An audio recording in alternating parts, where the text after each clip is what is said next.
ભરૂચ જિલ્લા ભાજપ દ્વારા કેન્દ્રીય બજેટ અંગે જનજાગૃતિ લાવવા ભરૂચ ડિસ્ટ્રિક્ટ બેંકના સભાખંડ ખાતે પત્રકાર પરિષદ યોજાઈ હતી।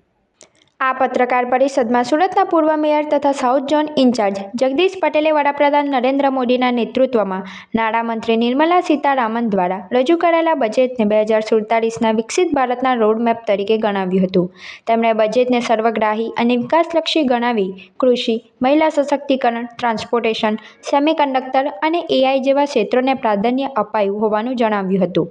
પ્રદેશ પ્રવક્તા સીએ મહાવીર જૈને એમએસએમઈ માટેની જોગવાઈઓ, કેમિકલ પાર્ક તથા નવા ઇન્કમટેક્સ કાયદાથી ભરૂચ સહિત ઔદ્યોગિક વિસ્તારોને લાભ થવાની આશા વ્યક્ત કરી હતી। જ્યારે ભરૂચના ધારાસભ્ય રમેશભાઈ મિસ્ત્રીએ બજેટમાં ગુજરાતને વિશેષ સ્થાન મળ્યું હોવાનું જણાવી ફાર્મા અને સેમિકન્ડક્ટર ક્ષેત્રે રાજ્ય હબ બનશે તેવો વિશ્વાસ વ્યક્ત કર્યો હતો। ભાજપ જિલ્લા પ્રમુખ પ્રકાશ મોદીએ બજેટને ગરીબ, યુવા, અન્નદાતા અને નારી કેન્દ્રિત ગણાવ્યું હતું।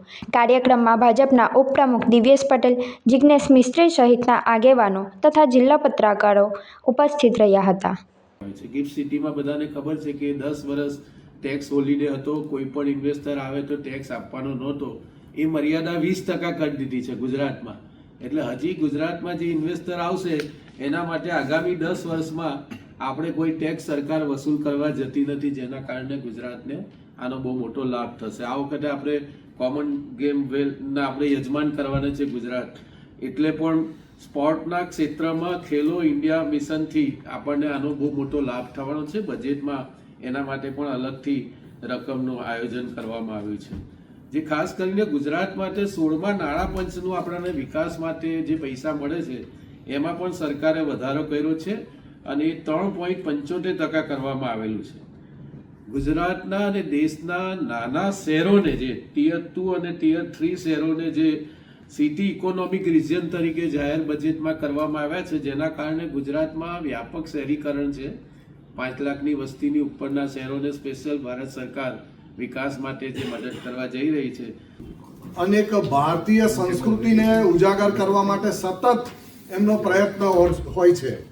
તાજેતરમાં પણ આપણને સૌને ખબર છે કે સોમનાથ સ્વાભિમાન પર્વ, આ રીતના કોઈ પણ પ્રોજેક્ટ હોય એટલે અલગ થીમ, અલગ નામથી શરૂ કરવામાં આવે છે કે જેની સાથે આપણા દેશની સંસ્કૃતિ જોડાયેલી હોય, ક્યાં વ્યક્તિની ભાવના જોડાયેલી હોય। એ જ રીતે આ બજેટ પણ GYAN, જ્ઞાનના એક થીમ સાથે આ બહાર પાડવામાં આવેલું છે। GYAN એટલે ગરીબ, યુવા, એગ્રીકલ્ચર અને નારી, અને એમાં ગરીબને જેને અભ્યાસ માટે, ધારો કે વિદેશમાં જવાનું હોય તો એને પણ જે પહેલાં 5% સુધીનો ટેક્સ પેડ કરવો પડતો, હવે 2% જેટલો થઈ ગયો। એ ઉપરાંત કેન્સરની 17 જેટલી જે ભયંકર બીમારીઓ હતી તો એમાં પણ ટેક્સલેસ દવાઓ મળશે। કેન્સરની સાથે બીજી અન્ય 7 પ્રકારની જે ગંભીર બીમારીઓ, તો એમાં પણ રાહત કરી દેવી એવી આ બજેટમાં જોગવાઈ છે। આયાત ડ્યુટીનો જે ઘટાડો 20% અગાઉ હતો એ હવે 10% સુધી થઈ ગયો। દેશના આગામી વર્ષના વિકાસનો નકશો કંડારતું સામાન્ય બજેટ જે રજૂ કર્યું, અને એમાં તમામ વર્ગોની સુખાકારી અને સુવિધા માટે અનેક પ્રકારની ચિંતાઓ કરીને એને લક્ષીને જોગવાઈઓ કરવામાં આવી।